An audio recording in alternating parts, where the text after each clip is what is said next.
Amém. Amém. Poder sentar, irmãos. Vamos ouvir a palavra do nosso Deus para nossa edificação.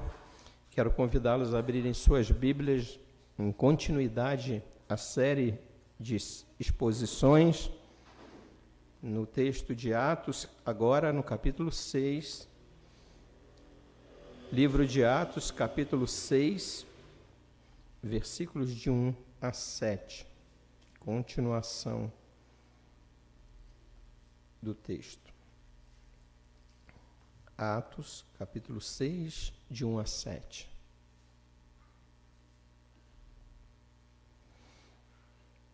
Diz assim a palavra do nosso Deus.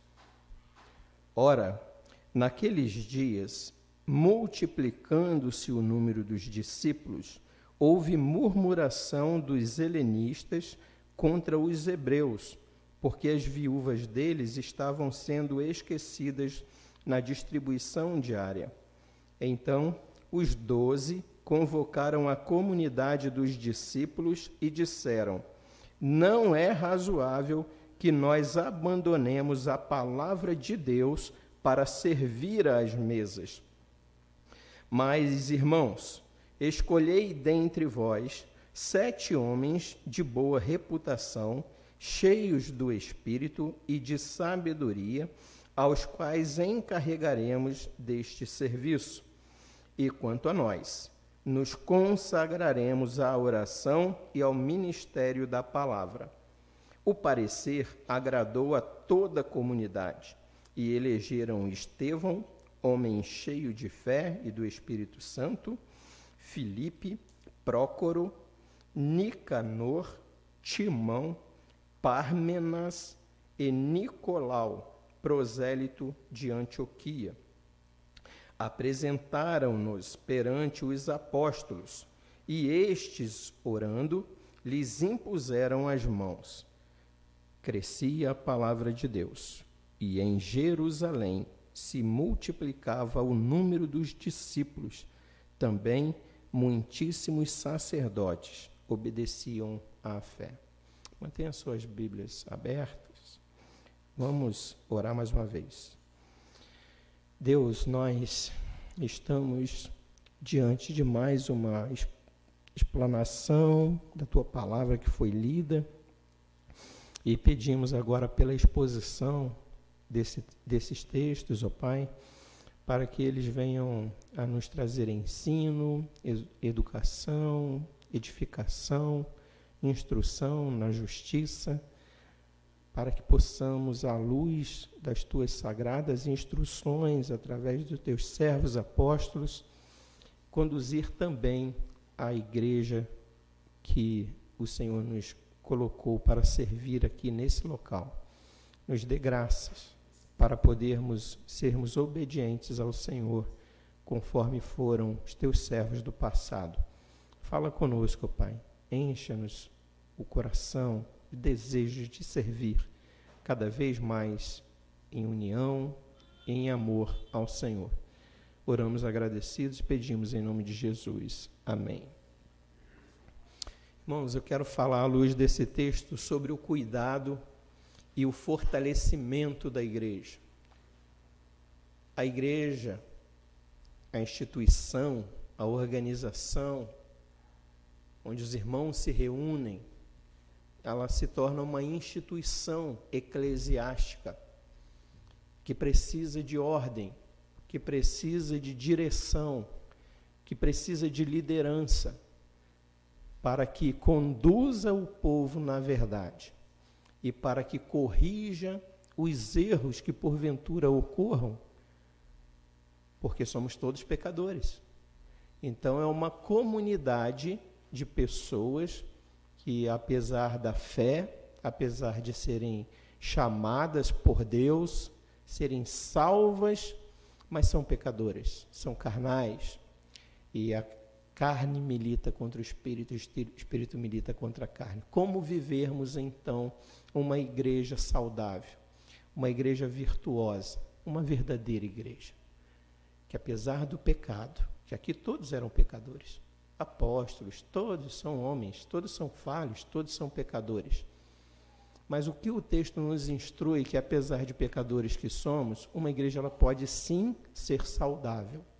Uma igreja sim pode viver em obediência à palavra de Deus e ser grandemente abençoada por Deus, como eles o foram. Então, o cuidado da igreja, o cuidado do povo de Deus, para que a igreja se fortaleça, ela precisa ser cuidada. E por isso que colocamos no início que discípulos cuidando de discípulos. Precisamos cuidar uns dos outros. Precisamos instruir uns aos outros. Exortai-vos mutuamente. Suportai-vos uns aos outros. Perdoai uns aos outros. Para que uma igreja viva saudável, viva de forma saudável, é preciso cuidar. Nós, domingo passado, trouxemos o texto, capítulo 5, finalizamos o capítulo 5, onde nós vimos ali a perseguição da igreja. Né? Os irmãos viram que os 12 discípulos haviam sido presos, né? O anjo apareceu, abriu a porta do cárcere, eles saíram das prisões e continuaram a pregar.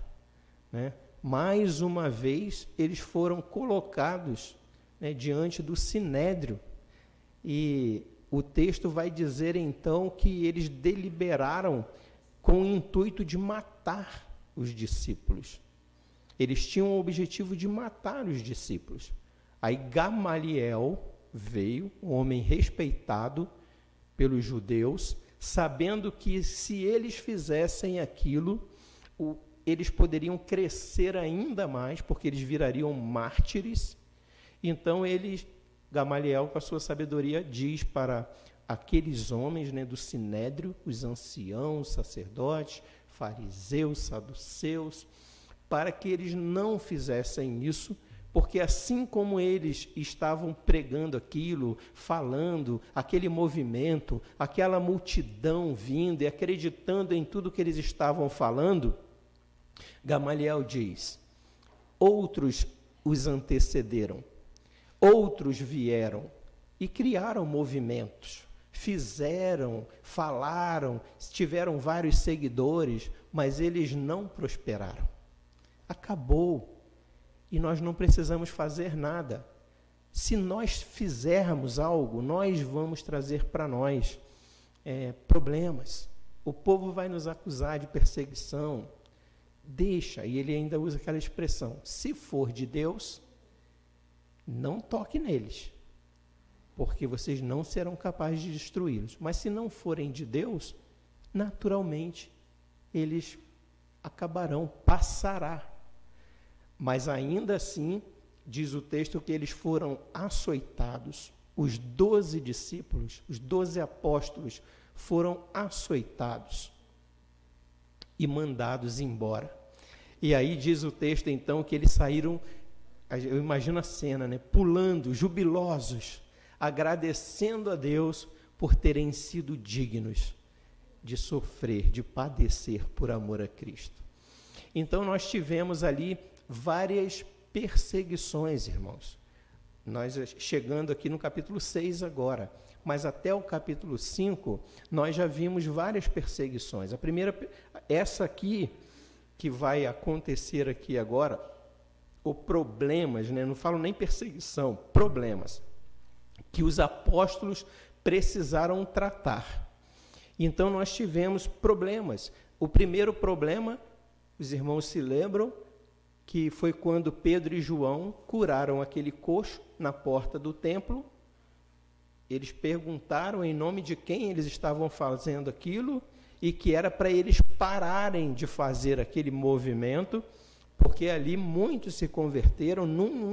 A igreja que começa lá no capítulo 1, com 120 pessoas, os irmãos se lembram que o livro de Atos diz que se reuniram quando o Senhor Jesus havia dito que era para eles permanecerem em Jerusalém, que do alto seriam revestidos do poder, Diz o texto que estavam reunidos em assembleia 120 pessoas.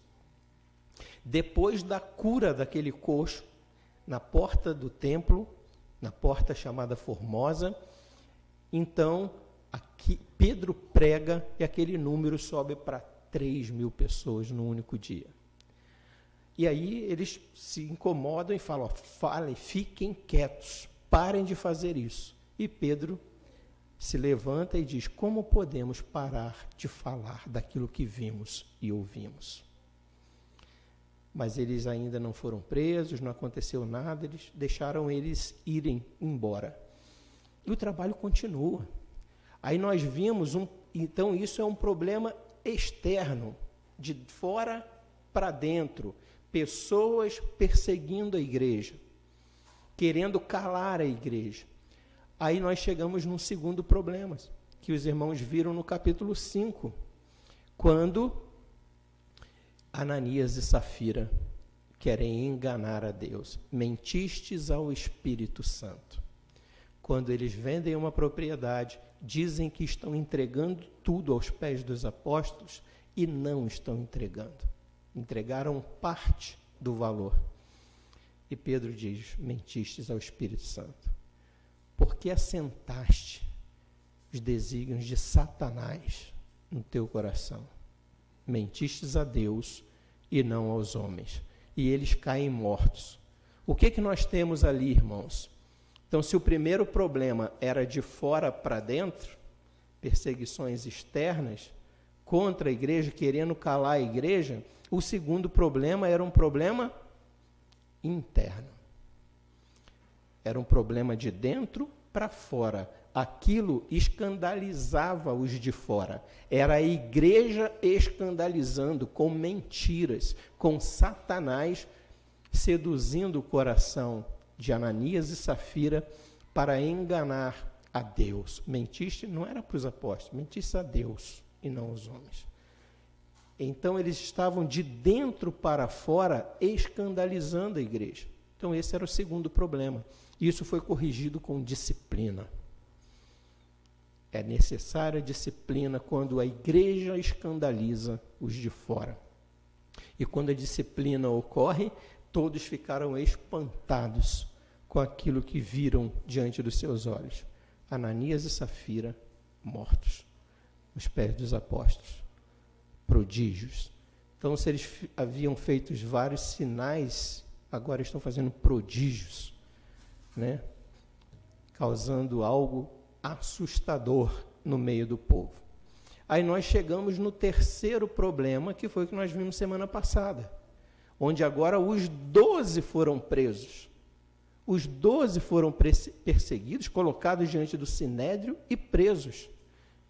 E depois que acontece a ação dos anjos, que manda que eles saiam, vão para o templo e continuem pregando, eles são chamados, são açoitados. Gamaliel reivindica e diz para não matá-los, que eles queriam mesmo matá-los, mas ele fala, deixa que isso vai. Então, novamente, nós temos um problema externo, de fora para dentro, perseguição externa e agora mais severa. Agora eles são açoitados, foram presos os 12, mas Deus os livrou. Então, só até o capítulo 5 nós já tivemos 3 problemas. Agora chegamos no capítulo 6, o quarto problema. Então, se fôssemos estruturar aqui esses 7 versículos que nós lemos do capítulo 6, nós temos o problema, a solução do problema e o resultado alcançado diante da solução do problema.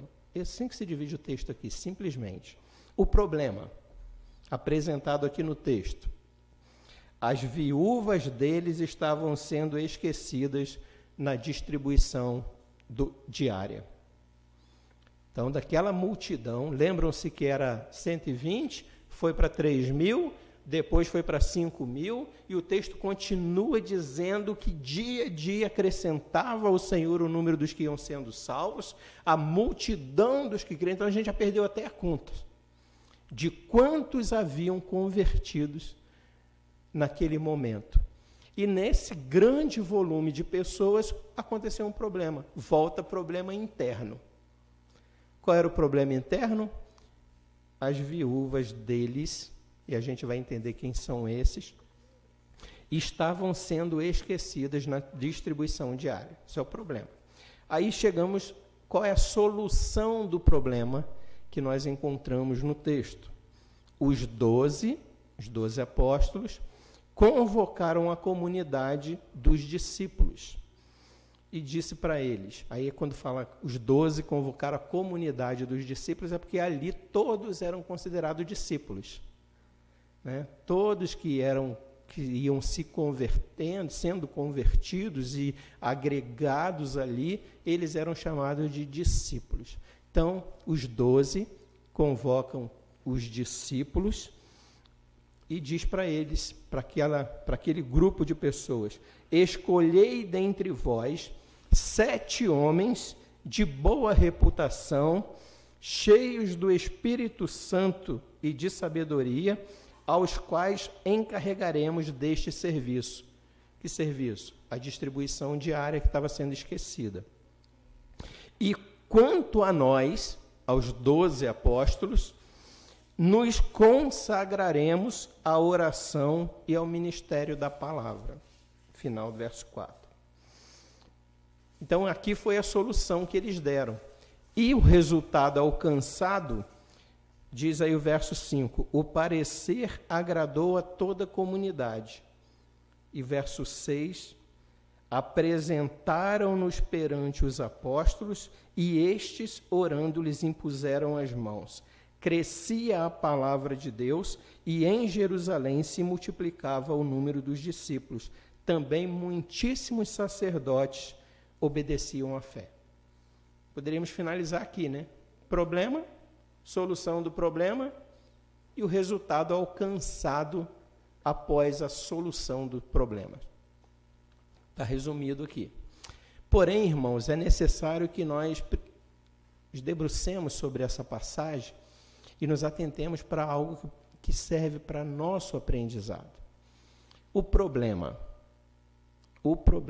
aconteceu um problema. A igreja, ela sempre vai enfrentar problemas. Seja de que natureza for, ela sempre terá problemas. Esse é o primeiro ponto que a gente pode tirar aqui.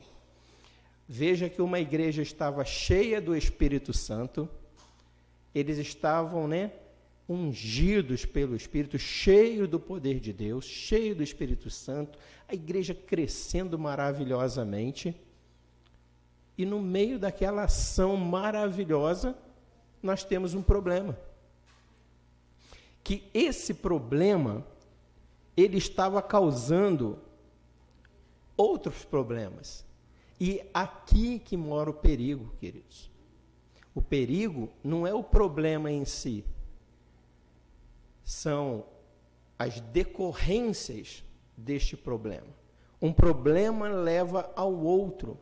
E o inimigo, a Bíblia fala que ele anda ao nosso derredor, buscando como leão, bramando como leão, buscando a quem possa tragar. Ele está no meio do... Você acha que Satanás está satisfeito com o crescimento da igreja? Você acha que Satanás está satisfeito com a multidão dos que creram?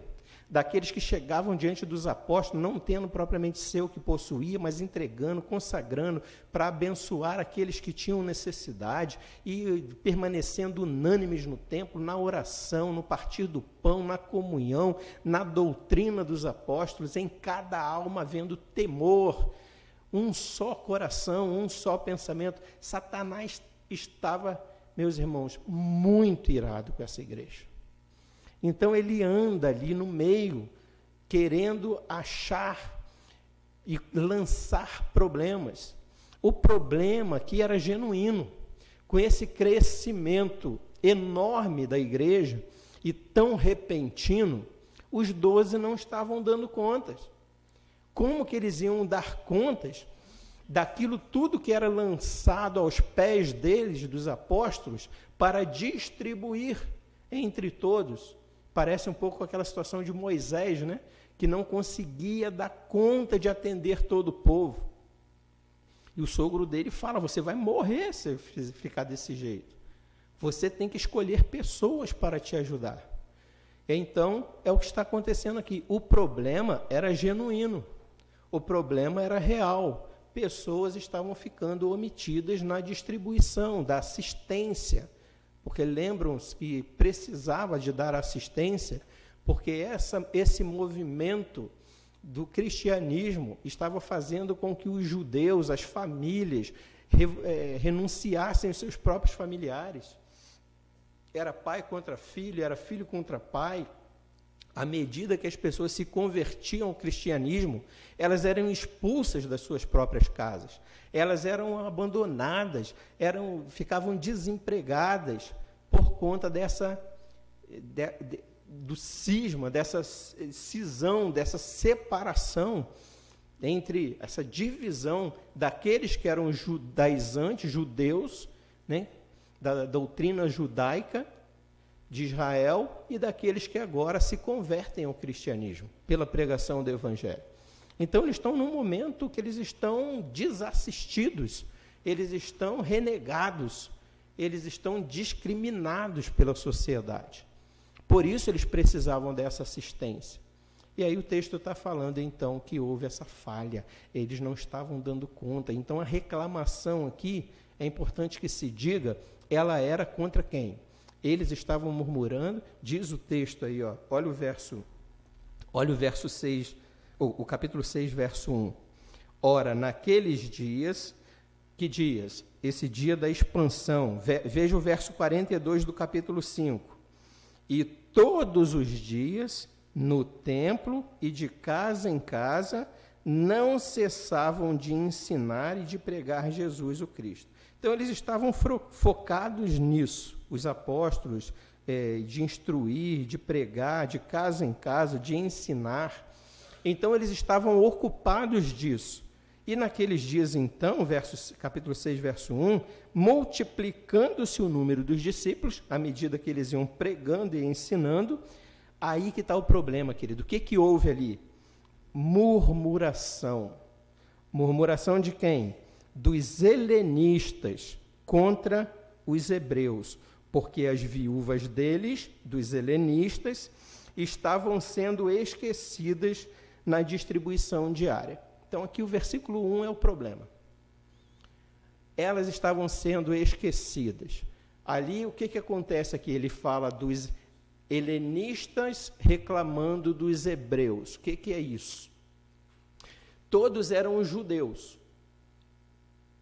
Hebreus são judeus que vivem em Jerusalém, que vivem na região, Jerusalém, Judá, naquela região de Israel, judeus são chamados de hebreus.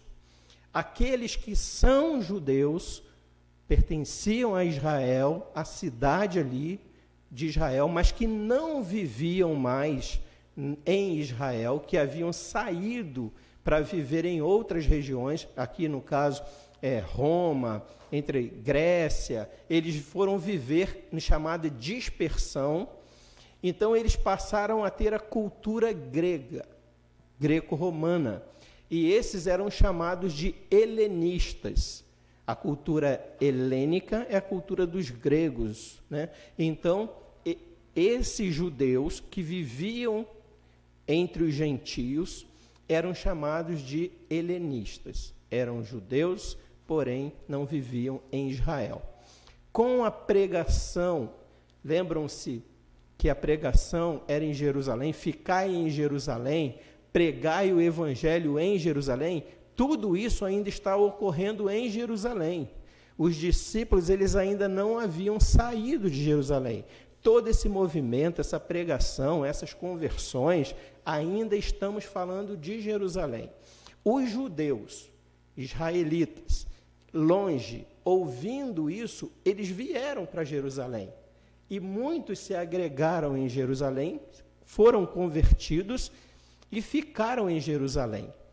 Mas eles eram chamados de helenistas. Então, eles vêm para o meio dos hebreus. Tá? Todos judeus, hebreus e helenistas. E agora, há esse problema. Com esse grande número, há esse problema. Dizem, né, que havia também uma cisma, havia uma intriga entre hebreus e helenistas. Eles não gostavam muito, não se davam muito por conta dessa separação, de deixar Israel, de se misturar com outras nações. Dizem que havia isto também.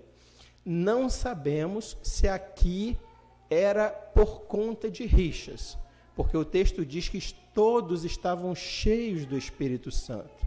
Em cada alma havia temor. Então não me parece que ali fosse o problema dessa cisma que existia entre eles, ou seja, não era intencional, até porque eram os apóstolos os responsáveis por assisti-los.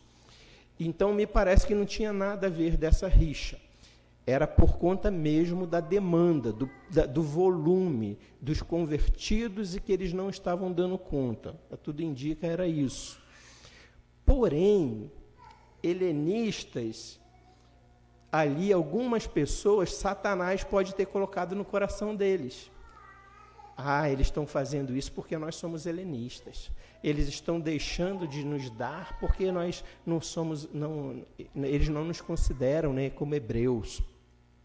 Pode ser que começou ali a surgir essa coisa dentro do coração deles, porque o texto diz que eles não colocaram diante dos apóstolos a causa. O texto diz que eles murmuraram. E aí que está o problema, queridos. A questão era genuína, mas qual deveria ser a postura?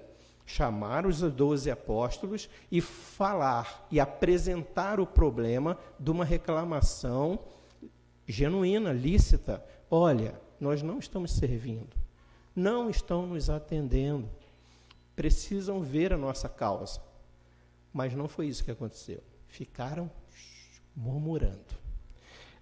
A palavra ali é gongismos, palavra grega para murmuração. O que isso significa? Murmúrio resmungo, debate secreto, um desprazer secreto, não declarado abertamente. E isso, irmãos, contamina a igreja. Aquilo que é secreto, aquilo que é oculto, murmúrio, ficar ali reclamando de forma oculta, não trazida à luz. Era isso que estava acontecendo. Mais uma vez, problema interno. E que aquilo poderia criar uma divisão entre a multidão dos que creram, daquele povo que estava sendo convertido, cheios do Espírito Santo. Olha o risco do racha da igreja. Poderia criar ali a igreja primitiva hebreia e a igreja primitiva helênica. Um grande risco de rachar a igreja. Por conta de quê? Murmúrios. Coisas ocultas que não eram trazidas à luz para serem tratadas. Então, são setas malignas. O que Provérbios nos ensina, irmãos? Provérbios capítulo 6, versos 16 a 19. Diz assim: 6 coisas o Senhor aborrece, e a 7ª a sua alma abomina. Primeiro, olhos altivos, língua mentirosa, mãos que derramam sangue inocente, coração que trama projetos iníquos, pés que se apressam a correr para o mal, testemunha falsa que profere mentiras. E a 7ª, o que semeia contenda entre os irmãos. Essa o Senhor abomina. O que semeia contenda entre os irmãos. Murmúrios. Sabe aquele ali, aquele ali. Que não traz as claras. Não coloca, olha, eu tenho contra ti isso, Mateus 18. Vai contra ele e você só. E coloca, se ele te ouvir, ganhaste teu irmão. Tem alguma coisa contra alguém? Vai ter com ele. Fala com ele. Coloca luz sobre o problema, disposto a perdoar, disposto a ouvir o lado dele, mas não murmurinhos, as ocultas, reclamações, isso é coisa do maligno. E o Senhor abomina. A sua alma abomina, o que semeia contendas entre os irmãos. Às vezes, queridos, a pessoa não sabe de nada que está ocorrendo. Por que o outro mudou com ela? Ela não fez nada. Ou pelo menos ela não tem consciência. Pode até ser que ela tenha feito, mas ela não tem consciência que fez. Às vezes fez sem perceber. E não apenas aquela pessoa que tem algo contra, mas o outro também passa a tratá-la de forma ríspida, ou passa a deixá-la, e a pessoa não sabe do que está acontecendo. Irmãos, o texto diz que o Senhor abomina isso. O Senhor abomina isso. Crente anda na luz, crente fala a verdade, crente procura o outro, crente está sempre disposto a perdoar, a dar a outra face, andar a segunda milha. Isso não é coisa de crente, irmãos. Isso divide igreja. E eu sei o que é uma igreja rachada. Eu comecei aqui em São Paulo, na primeira igreja, quando ela tinha acabado de rachar. Graças a Deus, hoje são duas grandes igrejas. Daquela racha, metade para um lado, metade para o outro, temos hoje duas grandes igrejas. E amigas. Uma estava construindo o templo, voltou a congregar ali enquanto o seu templo era construído. Primeira igreja e a igreja metropolitana. Mas foi um tempo difícil. Precisou passar anos para que o Senhor pudesse ali apaziguar a situação. Então, cuidado, porque isso racha a igreja. Então, mais uma vez, nós temos problemas internos. Naquele ambiente tão maravilhoso, a igreja crescendo tanto, a murmuração trazer problema para dentro da igreja, correndo um grande risco de divisão da igreja. Mas graças a Deus que o texto não para aqui. A igreja não se dividiu. Os apóstolos, cheios do Espírito Santo e de sabedoria, eles agiram. E aí é onde entra a necessidade de uma liderança piedosa, a necessidade de uma liderança com sabedoria para conduzir o povo de Deus e fazer com que os problemas se tornem em crescimento. Um ditado, né, que fala disso. O problema, as adversidades, os desafios, nós devemos aproveitar e reverter em nosso favor, né? Para que a gente aproveite aquela experiência, em outras palavras, se transforma o limão numa limonada. Isso precisa de sabedoria. E aqui os apóstolos estavam cheios de sabedoria, cheios do Espírito Santo. Eles não estavam na carne. Falavam, por que vocês estão reclamando? Está vendo que somos 12? Nada disso. O que eles fazem? Primeira coisa, eles não se deixam se desviar daquilo para o qual eles foram chamados. Porque ali eles poderiam, então vamos parar tudo aqui, vamos começar a servir. Eles sabiam que o principal não podia ser deixado de lado. A continuidade daquilo para o qual eles foram chamados. Intrepidez, ousadia para pregar a palavra de Deus, porque é através da pregação da palavra de Deus que a igreja crescia e dia a dia aumentava o número dos que iam sendo salvos. Agora o diabo lança uma seta, lança um problema para que eles parem. Agora vamos parar de pregar, vamos servir, vamos acudir, vamos aqui agora, já tem muito, vamos cuidar dos que aqui estão. Não é assim que tem igrejas que fazem? Não, nós já temos muitos problemas aqui internos, aqui, ó. Vamos cuidar dos nossos aqui, vamos ficar aqui, vamos ver os nossos problemas. Quando a função da igreja é olhar para fora, é alcançar os perdidos. Então, a primeira coisa de sabedoria que o Espírito Santo dá para eles é: não se deixem enganar, a função de vocês é essa. A principal é essa, a pregação da palavra. Então, o que eles fazem? Eles deliberam, verso 2, então os 12 convocaram a comunidade dos discípulos e disseram, não é razoável que nós abandonemos a palavra de Deus para servir as mesas. Primeira coisa, nós não vamos abandonar a palavra de Deus para servir mesa. Ou seja, foco. O que é importante? O que é o mais importante? É isso. Não deixe se desviar. O inimigo, ele coloca um monte de pedras, irmãos, no meio do caminho para que você tropece numa delas, se caia, se desvie daquilo que é o foco. Não deixe enganar pelo diabo. Não deixe de seguir o seu foco, o seu objetivo por coisas que aparecem na tua frente. Você tem que saber o que Deus quer para a tua vida. Então, a primeira coisa foi essa sabedoria deles. Verso 3. Mais irmãos. E aí vem aqui a sabedoria de novo.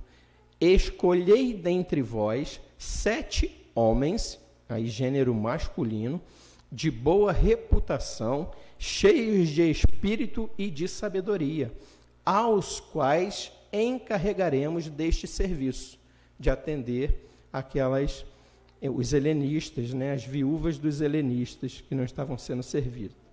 E quanto a nós, os apóstolos, nos consagraremos à oração e ao ministério, e aí que é a palavra diáconos, diaconia, ao ministério da palavra. Então, a primeira vez que aparece a palavra diáconos no Novo Testamento, ou diaconia, né, é aqui nesse texto quando diz: não é razoável que nós abandonemos a palavra de Deus para servir. A diaconia, essa é a palavra. A palavra diaconia significa papel, ministério, uma função especialmente feita em serviço aos outros. Então você vai falar: pastor, mas então por que chama presbítero de presbítero e diácono, se ambos servem aos outros? O presbítero não tem um papel? O presbítero não tem uma função? Ele também, pela pregação da palavra, indo visitar e levando a mensagem, ele não está em serviço aos outros? Então ele não é um diácono, ele não está se diaconia, é servir, né? É servir a outro. Então todos nós somos diáconos. Nós servimos aos outros, e isso é verdade. Por que nós, então, usamos? Porque aqui é uma questão de uso de termos. A primeira vez que ele usou essa palavra diáconos foi aqui, quando ele separa 12 pessoas para servir os helenistas, as viúvas dos helenistas. Então ficou categorizado que essa palavra de assistencialismo, de ajudar aos necessitados, foi aí colocado essa expressão, esse termo diaconia, neste sentido. Porque depois os apóstolos vão usar outro termo para eles mesmos, que coloca aqui: quanto a nós, nos consagraremos à oração e ao ministério, diaconia também, da palavra. Mas aí eles chamam isso de presbíteros, ou que a palavra presbítero ela significa ancião, ou seja, aquele que é experimentado, aquele que conhece, domina a palavra, a oração e ao ministério, a diaconia da palavra, da pregação da palavra. Então, esse termo presbítero foi trazido, foi cunhado para fazer essa distinção. Diáconos trabalha no assistencialismo, e a diaconia exercida pelos apóstolos chamaram-se, então, de os presbíteros, né? E aí, dentro de presbíteros, tem aquela divisão: presbítero docente, presbítero regente.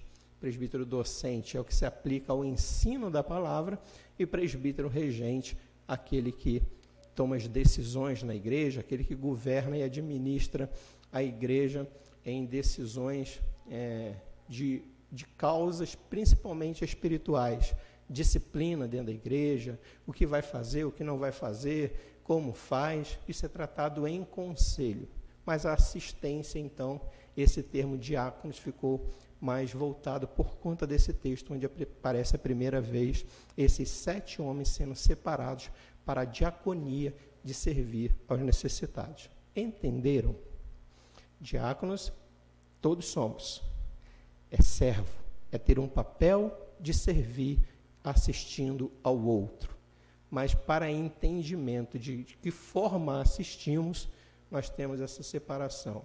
Esse termo, então, ficou para os assistências sociais. E não apenas sociais, tá? Espirituais também, só que dentro da necessidade de cada um. Então, diz o texto aqui, os 12 decidiram isso. Verso 2. Os 12 convocaram a comunidade. Por isso que a nossa igreja adota esse princípio como regra. Para a eleição de diáconos, para a eleição de presbíteros, é assim que nós agimos dentro da Igreja Presbiteriana do Brasil. Os 12 ali, né, aqueles que já são, né, os apóstolos, os presbíteros, vamos dizer assim, eles então convocam a comunidade, fazem uma assembleia, né, para votar. E disseram, não é razoável que nós abandonemos a palavra de Deus para servir às mesas. E aí 3, mas irmãos, escolhei dentre vós, em assembleia, 7 homens de boa reputação, cheios do espírito e sabedoria, os quais encarregaremos desse serviço. E quanto a nós, nos consagraremos à oração e ao ministério da palavra. Aí diz o texto que o parecer agradou a toda a comunidade. E elegeram, veja que a eleição, foram eleitos pela comunidade 7 homens. Então, o que nós aprendemos aqui, queridos? Olha a humildade dos apóstolos. Eles poderiam chegar e falar, não, nós que somos autoridade, nós estamos cheios do Espírito Santo, eu vou escolher esse, eu vou escolher aquele. O sistema não é episcopal. O sistema é democrático. A igreja escolhe. E apresentaram os 7 nomes. E aí os nomes foram eleitos pela maioria. E eles elegeram Estevão, que nós vamos ver na frente quem era ele, homem cheio de fé e do Espírito Santo, Filipe, Prócoro, Nicanor, Timão, Pármenas e Nicolau, prosélito de Antioquia. Bom, Estevão a gente vai ver mais para frente, em outro sermão, né, lá no capítulo 8, a gente vai ver aqui quem era esse homem Estevão. Filipe também, o texto vai falar dele. Esses outros aqui, nós não sabemos quem são, mas o texto fala que eles escolheram por serem eles homens com sabedoria e cheio do poder de Deus, cheio do Espírito Santo. Então nós não sabemos, a Bíblia não relata quem era Prócoro, quem era Nicanor, e nenhum desses outros, e nem sequer o Nicolau, que ainda dá uma referência dele aqui, prosélito de Antioquia. Então, se os helenistas eram judeus que viviam fora de Israel, prosélito é quem já não era judeu, era de outro povo, era gentio, mas circuncisou-se, quis fazer parte do povo dos judeus e se circuncidou, querendo se tornar um judeu. E aí ele, então, assume aquela identidade do povo de judeu. Então, prosélito é aquele que não é judeu, mas se torna um judeu através da circuncisão. Então, diz o texto que Nicolau, prosélito de Antioquia. Então, ele vivia na região de Antioquia, não sendo judeu, se tornou judeu. E aí há alguns que dizem que esse Nicolau, mais tarde ele teria se desviado, e é onde dá origem aos nicolaítas, aqueles que são citados lá por Jesus, né, através de João, em Apocalipse, falando da igreja de Éfeso, e elogiando a igreja de Éfeso, que era contra os nicolaítas, mas também falando contra a igreja de Pérgamo, que aceitava as práticas dos nicolaítas. Nós não sabemos que práticas eram essas, mas que eles ensinavam coisas contrárias às doutrinas do cristianismo. E dizem que, possivelmente, esse Nicolau aqui teria sido esse que deu a origem aos nicolaítas, mas isso não é provado. Então, preferimos crer que era um outro Nicolau, né? Mas existem os nicolaítas. Então, diz o texto que depois disso, eles apresentaram perante os apóstolos e estes, orando, lhes impuseram as mãos. Não é isso que a gente faz? Reúne a assembleia, a igreja vota, os nomes são indicados, mas depois esses são aprovados pelos apóstolos que impõem as mãos sobre aqueles que foram eleitos. É com imposição de mãos que os oficiais são escolhidos. Então, irmãos, é importante que a gente saiba que o nosso método de governo de igreja, de como nós ordenamos nossos oficiais, está em conformidade com a palavra de Deus. Por isso nós somos chamados de presbiterianos, né? A palavra, como eu disse, presbíteros, vem de maduros, anciãos, né? Aqueles que conhecem a palavra de Deus.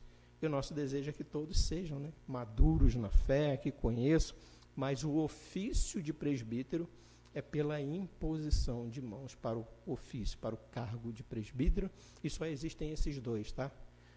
Mais para frente, os irmãos vão ver que Tiago, o apóstolo, morre e os apóstolos não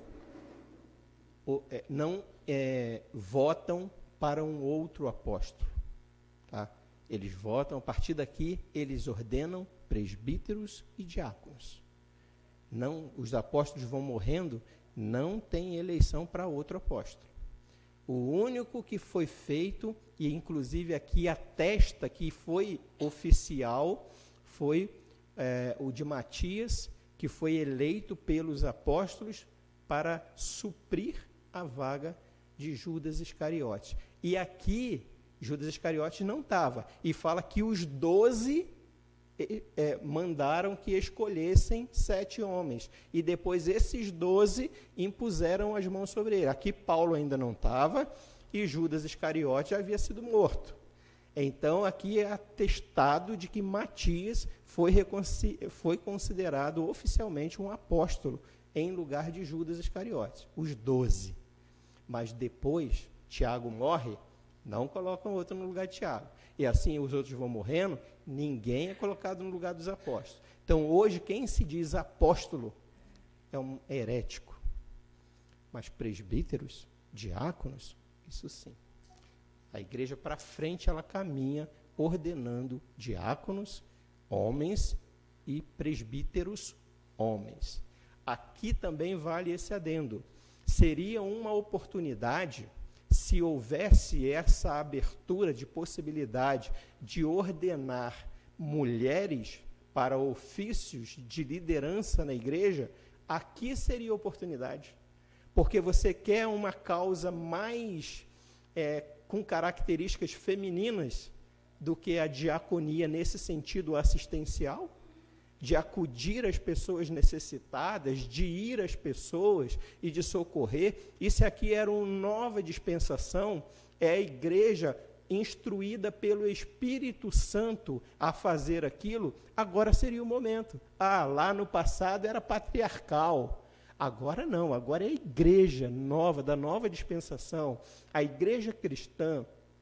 Então agora o Espírito Santo vai instruir o que devemos fazer. Vamos escolher mulheres, presbíteros comandam, governam a igreja, mas as mulheres, a diaconia, assistencialismo, seria uma característica para as mulheres. Então aqui, meus irmãos, caem por terra ordenança de ofício feminino.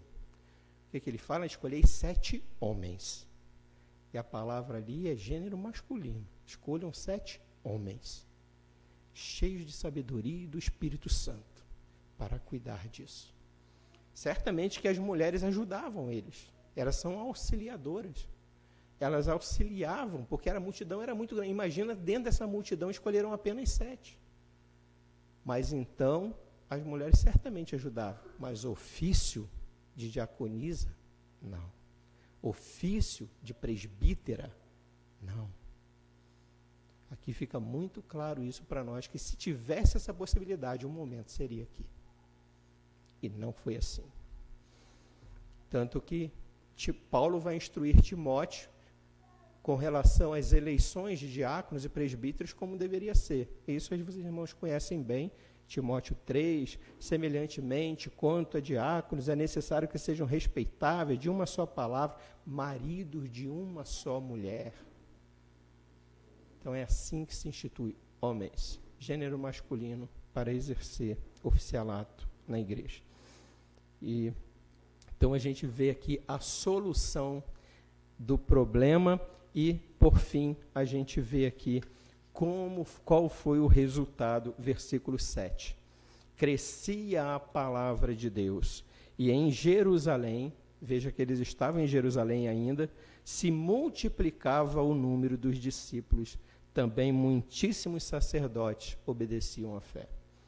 Então, aqui o texto termina dizendo do resultado disso, daquilo que seria um problema de divisão dentro da igreja, o problema sendo tratado com sabedoria, cheio do Espírito Santo. O que aquilo resultou? Transformou o que seria mal em bem.